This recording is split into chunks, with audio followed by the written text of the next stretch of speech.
Hello everybody, welcome back. Thank you for joining me for another different yet interesting video. All right, so today I thought I would show you guys two things.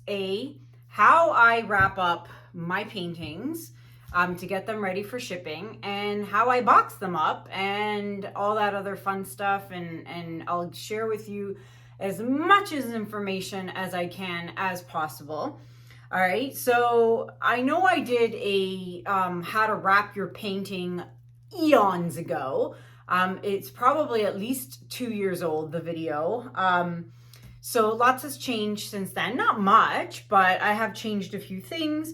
And because that video is so old, I figured it would be a good idea to do a newer, a more updated version. And in that old video, I was doing a small painting, and this is a much bigger painting. So I know a lot of people have questions in terms of how do you box up a large painting? What kind of boxes do you use and all that stuff? So I'm going to go through all of that. So I'm warning you now, this is probably going to be a long video, but it is going to be very informative for those of you who sell your art and want to pack and ship your art. Okay.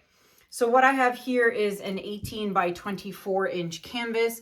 It is being shipped off to the good old US of A. So we need to wrap it up.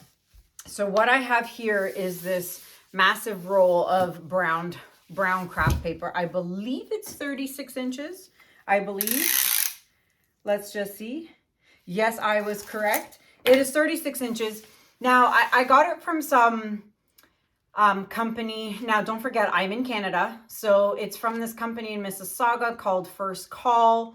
First being the number 1, ST Call. And they sell like, you know, janitorial supplies and packing supplies and stuff like that. Now, you can get it at Staples. You can, I'm sure, maybe find it on Amazon. I don't know. Check your local packaging stores. Stuff like that, just to find brown craft paper, or like I said, go on Amazon. So depending on where you live and what you buy, this was like, I don't remember how much it was because I literally probably bought it like 2 years ago, and I still have a little bit left. I'm gonna need to replenish soon, but it has lasted me a long time, very long time. How much did I pay for it? I could not tell you. I don't remember stuff like that. So, anywho, what you want to do, or what I do, is I never put my painting upside down on the table. It could be dirty. There could be something on it. You don't want to get it on the resin. So I do not put it on the table. I will now flip it over. So what I do is, as you can see, I haven't signed it or stamped it or dated it or any of that. I've got a stamp here. Don't ask me where I got it from because it was a gift from a friend. But again, you can go on Etsy. People make stamps for you. I know Amazon, if you just like punch in self-inking custom stamp, there are companies that will do whatever you want and make and create a stamp for you. Or again, I think maybe even Staples does stamps. I'm not really sure. But yeah, I've heard a lot of people shop on Etsy for customized self-inking stamps. And again, I know you can find it on Amazon too. So I will stamp it. It needs to be re-inked. It's running low on ink. Anywho, so I've stamped it. Now I sign it. Okay, and I put the year because I made it in 2023. And then down here at the bottom, I always put the video number. So in this case, this painting is video number 527. So I put it there because the person who buys it, I want them to be able to go on my YouTube channel and be like, oh, this is the painting I have and that I bought, and I can see how she made it because it's video number 527. So I like putting down the video number on the back because I just feel like it's important for the owner to know, you know, what video number it was that created this piece. All right, so my next thing that I do is I will cut out, where's my scissors? Now I'm gonna probably forget a lot of things and have to be like, oh, I gotta get this, and oh, I gotta get that. So you have to have just enough to cover the sides. So I'm going to cut now paper. All right, and now if you're doing a much smaller piece, you can obviously, of course, cut the paper in half and only use half of it. But I'm working on an 18 by 24, so there we go. So now I'm going to just fold it. Okay, and this is really thick craft paper. It's not like flimsy, like really thin type of paper. So I like that it's on the thicker side.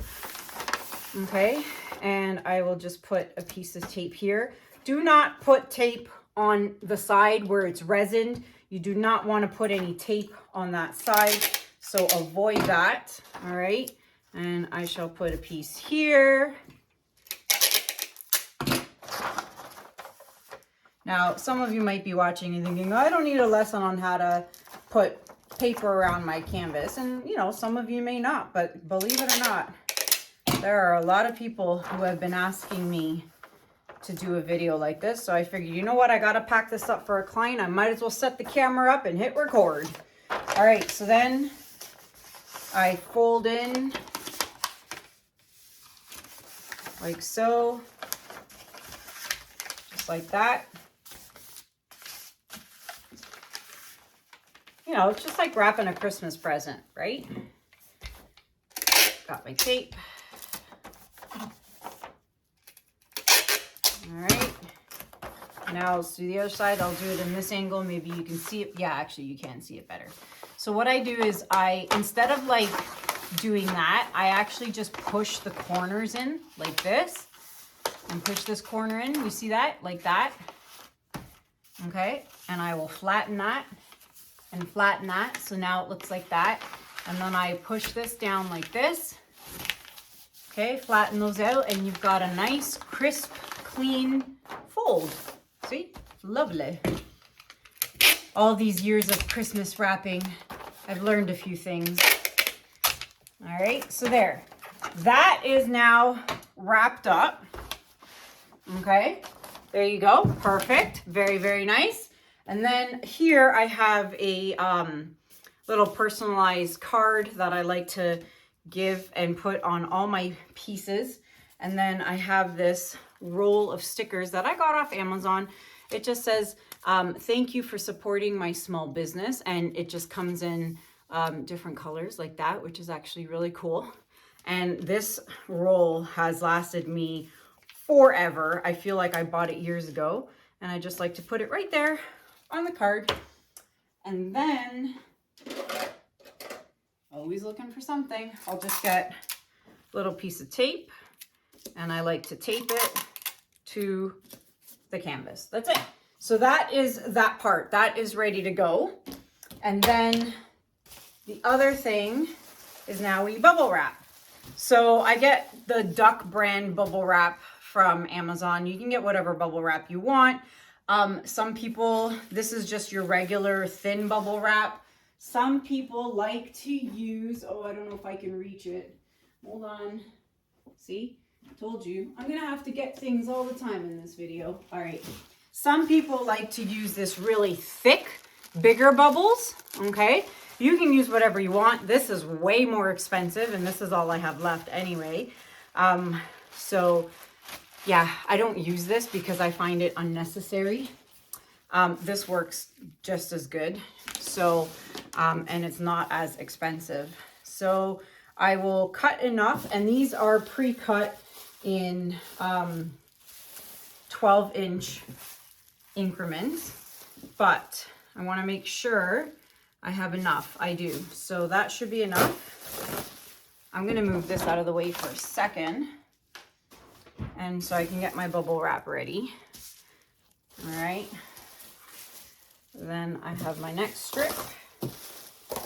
And I think I need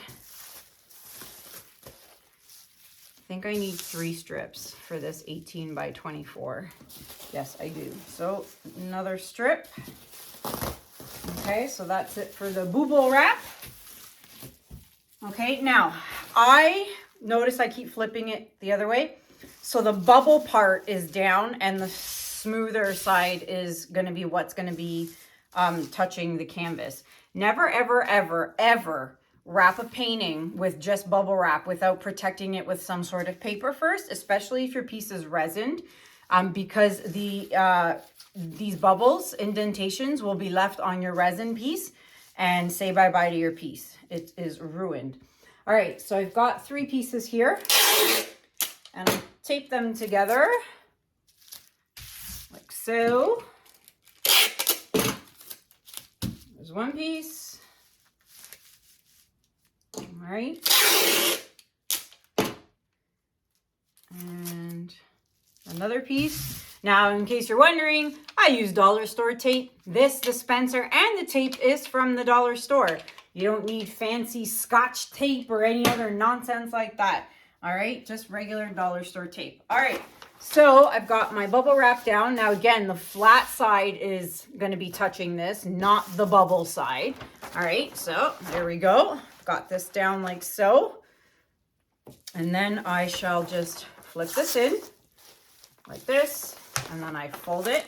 So now this corner here has like 3 layers of bubble wrap, right? Now, some people like to use, what's it called? Like corner protectors, like you can buy cardboard or foam, that kind of stuff. And you can do that if you like. I just find it's an extra expense. And, oops, that was a big piece. I just find it's an extra expense.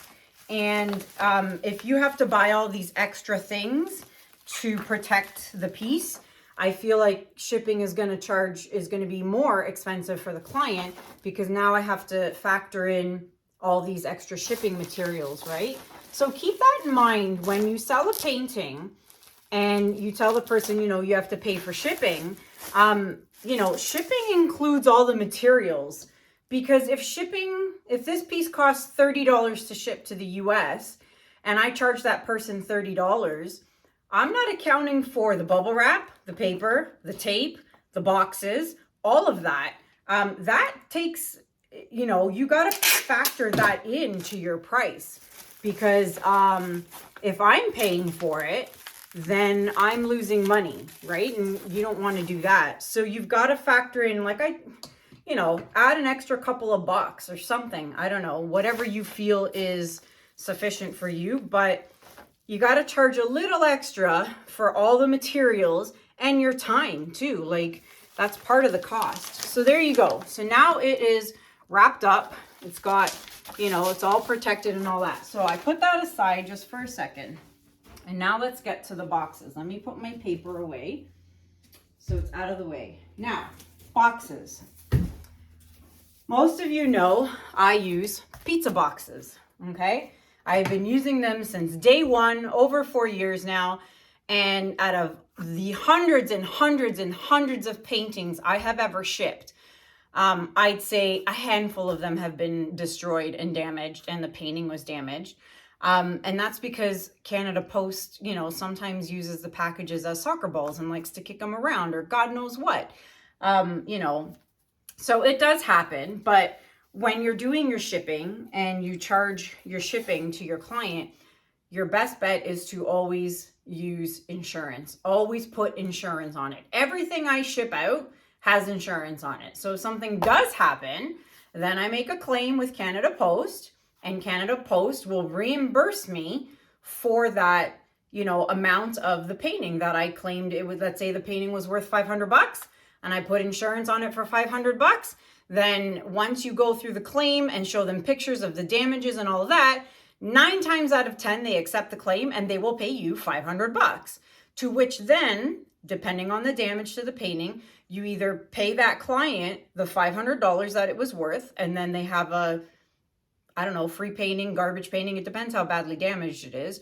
But then at least they get their money back, right? So always, always, always put insurance on your stuff, no matter what.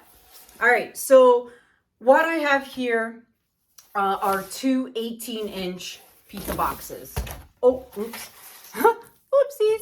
2 18-inch pizza boxes. Now, do I wish I had a 20-inch pizza box? I do, but they don't make them in 20-inch. at least not where I buy them. So I have to settle for 18-inch. Now, where do I get them? I get them here in Canada from Business Costco, not to be confused with regular Costco. It's a completely different store. It's more geared to businesses where they sell like, you know, kitchen appliances, like just all kinds of stuff, right? Like major big stuff. And there's only, I think, 2 or 3 locations. That's it. But I'm lucky because my mom lives 5 minutes from one, and whenever I need boxes, she goes and buys them for me, and then I get them from there. So Business Costco. However, if you are in the US, there is a amazing company called Webstaurant, kind of like restaurant, but Webstaurant. I'll put the information below. And you can buy pizza boxes from there in bulk at a very decent price. And actually, Tammy and I use that website when we order boxes for our workshops so that our students can take their paintings home. So yeah, it's called Webstaurant for those of you in the US, or like Sam's Club or wherever you can buy bulk pizza boxes. But again, if you're in the US, Webstaurant is where it's at. All right, so this is an 18 by 24 and it's going to be a little tight. Okay, because typically you would use like a 20-inch box, but I don't got a 20-inch box, so you make it work. So what I do is I will assemble most of the box. Okay,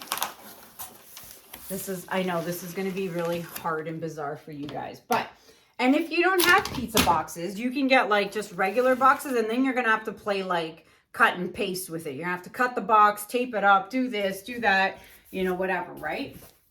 So I will take see now how it sticks out from the end? My box ends here, and now this part's sticking out. That's no good, right? So this is why I need 2 of them, right? So see, that doesn't work. So this is why you need 2. Now, if this was like 16 by 20, or no, like something smaller, and it all fit in one box, then you're golden, you're perfect, you're good to go. But this one doesn't fit. So we get 2 boxes. You put one, I put them underneath like this. All right, I'm trying to do this without hitting my lights, my light fixtures. My studio lights are right there. So now let me show you what I've got. So now I've got 2 boxes. So now the bottom is layered with 2 pieces of cardboard. So now it's got extra protection, which is actually a good thing. All right, so I've got 2 pieces, and now look what happens. Let me fold these in, and I ripped it, but that's okay. So I fold this in, like so. Okay. Push it so that it's butts up right to the edge, okay? And then I shall close this one, butt this one up right to the edge. So now you push them in. Now it's butted up here and here. So now it doesn't move at all, okay? So now so now again, double cardboard. Layer here, layer here. So now it's extra protected, okay? Now some people will take a piece of foam board. You can buy like a foam cardboard from the dollar store, and they'll put it on top. And you can do that too. Again, extra cost, extra materials, that kind of thing. I figure because this is double layered like this, it's fine. And like I said, 9.9 times out of 10, my pieces make it perfectly fine. And oh God, I hope I don't jinx myself now for saying that. But anywho, it works out really well. So now it's time to tape all of this together. So I'm going to just kind of turn it like this so I have some easier access here. Okay, let's see. So typically I would put the cardboard in here, but because this is a tight squeeze, see how like it doesn't fit properly? I'm trying to like look at what I'm doing and I'm not seeing what the camera is seeing. So what I do, it's so hard to do this on camera. All right, so there. So I haven't put this part in here because it doesn't fit. So I just kind of put it over there like this. Okay, I do this. And then to make it stick, get your tape because it's gonna get annoying, right? Trying to do all this. What's annoying is trying to do it all on camera and keep you guys in camera angle. All right, so there. Push that down there. I've got that piece down. Obviously I ripped that there, but that's okay because that's all gonna get taped up. All right, so now that part's done. Again, pushing this in to make sure it is flush with the back. All right, let me turn this around and do the same thing to the other side. Okay. Again, this isn't gonna fit in here properly. So what I'm gonna do is I'm gonna really push this in like this. And you can see it doesn't go over properly, right? But that's fine. Don't worry about it. You just crease the box. I know this sounds crazy and it's a lot of work, but you gotta do what you gotta do. And it works for me. Someone might do it completely differently, but this is how I do it. Okay, so there you go. I've creased it right here. Okay, and I'm gonna tape it to make sure it stays put.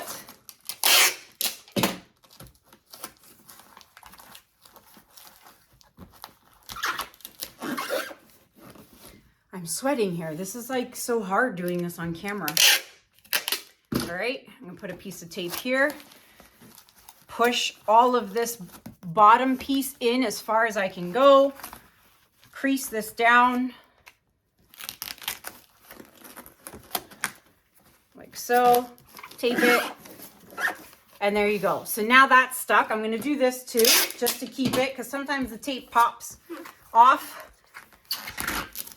All right, so there you go. Now we've got that covered. Now I'm going to flip this over like so. And again, I'm going to crease it a little bit like so. Again, pushing this to make sure it's butted up to the end. Okay, now I'm going to tape this. Again, pushing this bottom in, making sure it's flush against the canvas and the other piece of cardboard. And I'm going to do that. Okay. Push this in, flatten it out. Nice and tight.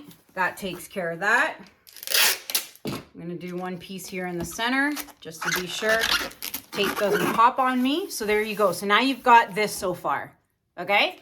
We shall flip it. Now this side's, okay. Again, make a new crease here, new crease here. Okay, just like so. We're gonna tape it down.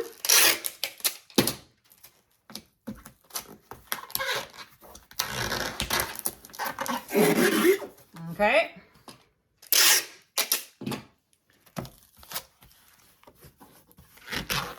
Tape it down.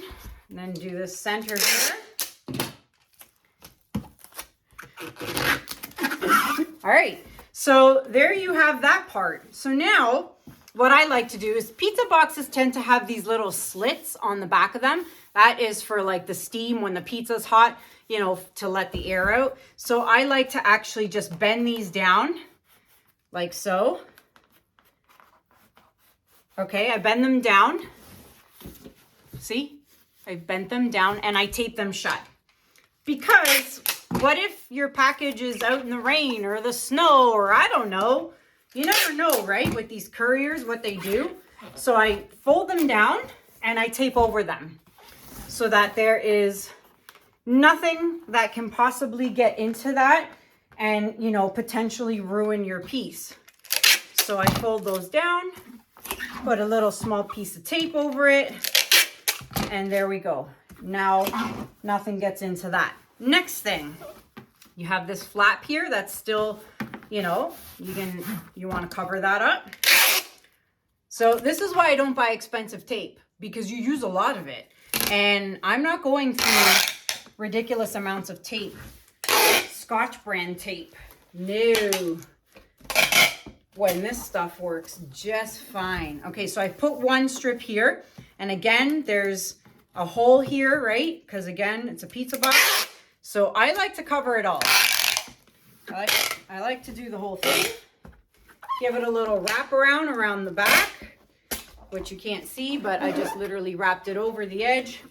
Now, the tape ends here, and this is where my cardboard is. So it could very easily pop open. So I like to add, that's right, one last piece of tape. All Again, wrapping it underneath. So now I've got this much tape on either side of this seam, okay? So that takes care of that. Flip her over. Same problem over here. You want to tape all that down.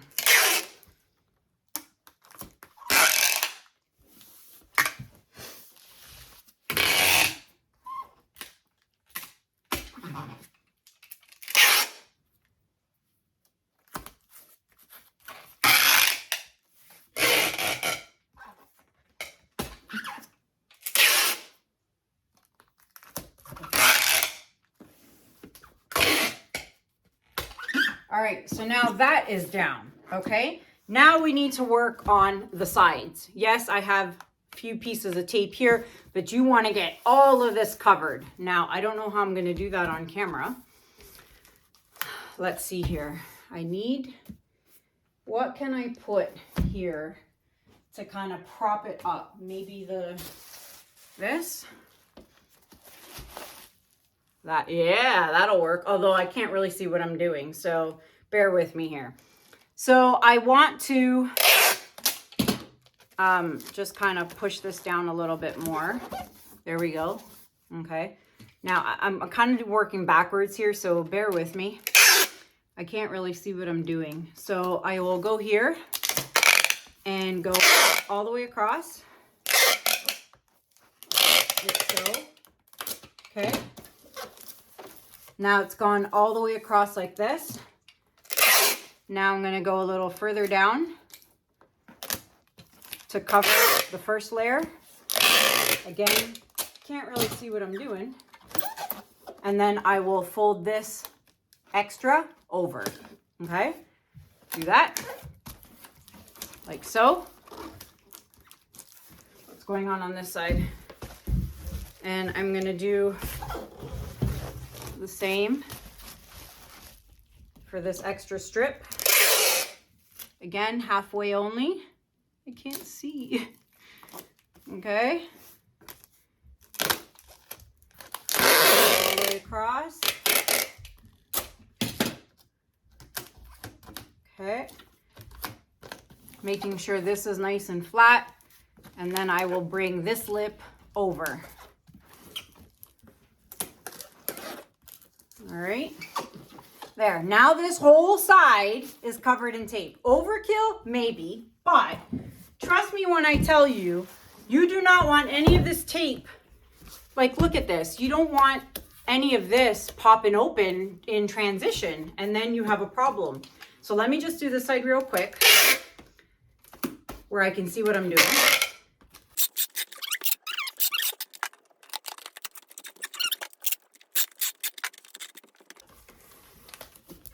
There we go, perfectly covered.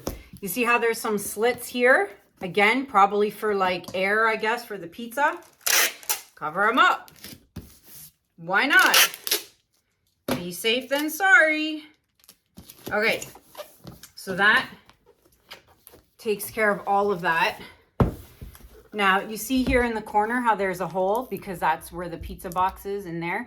Make sure it is covered fully in tape. If you have to add a little extra piece to cover that little corner like so, then do so, okay? Do not leave any openings at all, okay? And there you go. So it's ready. And I'm like exhausted. I'm never this exhausted. It's so hard to do that while recording a video. It's insane. Okay, so it's all done. It's covered. It's good. Next step is, how do you ship it? I ship through Canada Post. I don't use anything else other than Canada Post. I have a business account with Canada Post, okay? And if you have a business account, the more you ship over the year, you get in a higher bracket, and then they give you a better discount. So better discount for me means better discount for you. So luckily I get a hefty discount with Canada Post, which works out great for you guys because you pay less shipping. So if you're going to ship with one company, stick to it. Like I said, I ship Canada Post, and because I've shipped so many parcels in a year's time, there's tiers, and the more you ship and spend with Canada Post, they put you up in a higher tier, which means you get a better discount. Better discount means cheaper for you guys. So what you need to do next is you need a scale. If you're not going to do the shipping label yourself and you take it to Canada Post, they will do it for you. Okay, which is going to cost you more money because there's no business account.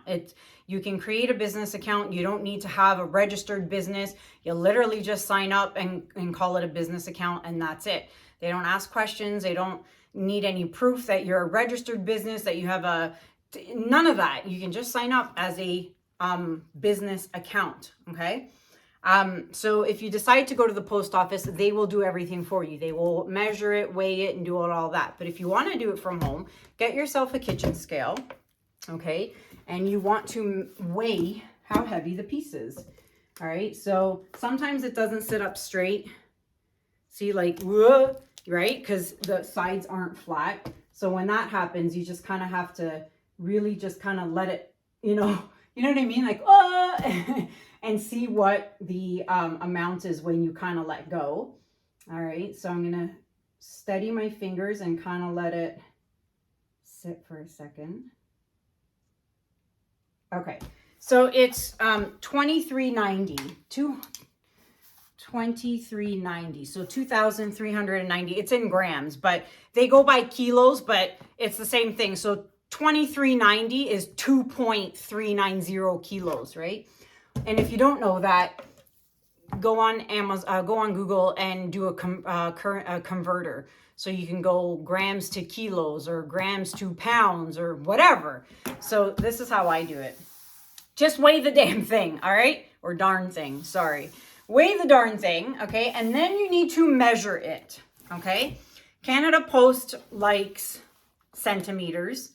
And again, you can convert centimeters to inches, whatever it is, okay? I don't know how USPS works and all of that, but figure it out. So I'm going to now measure it. Oh, and when I do the weight, I always add an extra like 5 grams or even 10 grams. It doesn't make a difference, like in terms of price. But if you underweigh it and for some reason Canada Post weighs it and they're like, it's actually a lot more than you said it was, they might charge you for that. So it's better to overestimate by a little than underestimate or be spot on. I always add like an extra 10 grams. Now, measure from one end to the other. So this is 65 centimeters. So I like to put 65 by, again, this side is 48 centimeters. And then the depth along the side, which I should know, is 6. But because this box is a little wonky, I like to add an extra centimeter just to be on the safe side. If you add an extra centimeter, it's not going to be the end of the world. If you're adding 5 extra centimeters, then it's going to be the end of the world. So here's the thing with Canada Post. The thicker the package, so depth-wise, the more expensive the shipping is. So this is why I love pizza boxes, because they're only this high in depth, okay? This and this doesn't matter as much as this, the thickness. So if I were to have this box, for example, okay? So if I were to put something in this box and this is the depth, you're going to get charged out of the yin-yang, okay? They will charge you a lot more money. So try and pack your paintings in a as thin as possible box like this, because again, like this was 6 centimeters. If I put in 10 centimeters, it's going to change the price by quite a bit.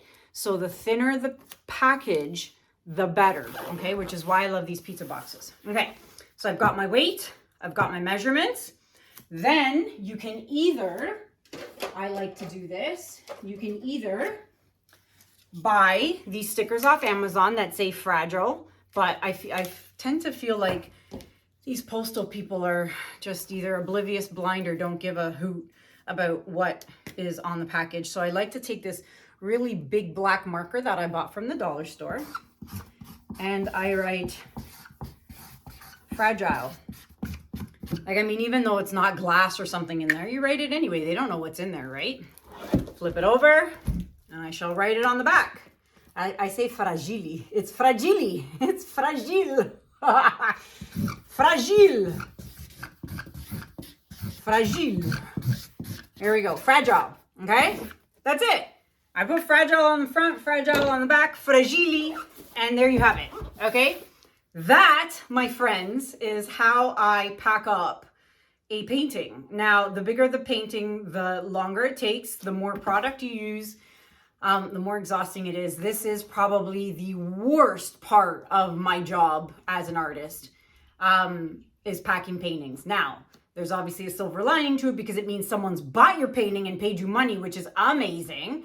But packing this up is such a pain in the butt, especially when it's a big piece like this and you have to, you know, manipulate boxes. If you have a box and it fits in the box and you don't have to do anything, I could literally have a painting packed up in like 10 minutes and I'd be good. But like, I mean, I'm at 36 minutes. Granted, I am talking a lot to you guys, but it takes a while, okay? So I think that's it for packing. And now I'm going to show you guys really briefly the shipping portion of this. So I'm going to head on up to the kitchen because that's where my computer and my printer and all that is. And yeah, I'm going to show you all that. So before I forget, if there's any questions that you have, put them in the comment section below and I will answer all your questions. If I forgot anything, like I'll put as many links as I can to stuff in below. But again, you can find this stuff in my Amazon shop, bubble wrap, all of that, you know, whatever. But yeah, if you have any questions, put them in the box in the comment section below. So let me head on upstairs and I'll show you guys the shipping process and the label process. So be right back. All right, everybody. So really quickly, I wanted to show you guys the label maker that I have. Now, before I discovered this gem, I used to just print everything on my printer with paper and waste ink. And for like the first year and a half, almost 2 years, I wasted so much paper. And every time my printer would run out of ink, I'd be running to Costco for a new cartridge or refill and whatnot. And it was very costly. So I found this. It was actually recommended to me by my resin, by Crystal Resin, because they use this for their shipping labels. And I said, you need to tell me what this is. So this is a Dymo. It is a thermal printer, which means it does not require ink. It does not require anything. It actually prints labels using thermal heat. So it is fantastic. I'm gonna try and open it up so you can kind of see. Come on, I can't do this with one hand. There we go. So there's your labels, okay? You just slide them in. And it is amazing, okay? And you can buy the labels off Amazon super cheap. Do not buy Dymo brand labels because they are expensive. You can get knockoff, no name brand from Amazon and they work just fine. And I swear this is the best thing I have ever bought. It's not cheap. Here in Canada, it was about, I don't know, 350 bucks. But the labels last forever because you get like 5 rolls and again, no ink, nothing, which is amazing, okay? So it's just, and it's small and portable. You plug it into your USB, you plug it into an outlet, and there you go. You are ready to go. You can also use different size labels. You can do whatever you want.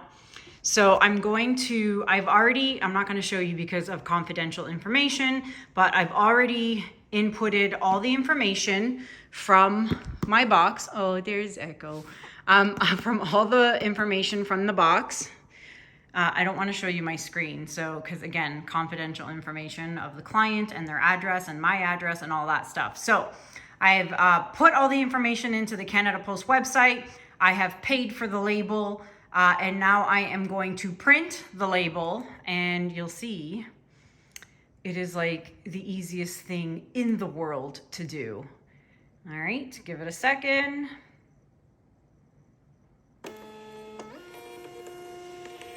And again, I'm going to cover, all right, you get the idea, okay? So here's the label. And then of course it's self-adhesive, so you peel it off. And someone's at my door when I'm trying to record a video. So anyways, you peel it off, you slap it on, Bob's your uncle, you're done. All right, so there you have it. And the dogs are like, hey, who's at the door? Sorry, this is what happens when I record in the kitchen and not in the studio. So anywho, and that's it. So you just slap the label on And then I drive it over to Canada Post. I don't have to wait in any lines because everything's already done and paid for. And you don't have to wait in line. You just hand it to them and say, hey, it's ready to go. I get an email confirmation, you know, saying that the label's been created. The client gets an email with the tracking number and all of that to it. So that's it. So I hope you guys found this video super duper helpful. Again, if you have any questions, you can mention them below and in the comment section, and I will answer all your questions. And again, I really hope you found this helpful. Please share it to your friends or any other artists or anyone who might find it helpful as well, because I think it's important information. And that's it. So I'm going to, all right, here we go. A lot of people have been asking how Juno and Echo are doing, so I will show you guys a little quick video of these monkeys who are sniffing the treats that happen to be on the counter. So come here. Yeah, come here. No, come here. Sit. Sit. Good boy. All right, let's see how well you guys listen today. You can be gentle. Very gentle. Be gentle. Gentle. That wasn't gentle. Sit. Gentle. Gentle. Gentle. Gentle. That's gentle. And he runs to his bed. Juno, you're more gentler. Hold on. Gentle. You be gentle. Gentle. Go lay down on your bed. On your bed. Come on. Good boy. As he drools all over his bed. So there's the boys. They're doing well. I know I haven't kept up with their YouTube channel much, but there they are. Happy boys. And there you have it. So I hope you guys enjoyed the video. I hope you guys enjoyed the little doggies here. Until next time, guys, thank you so much for watching. Have a good day. Have a good night. And I'll see you guys in the next video. Take care. Bye.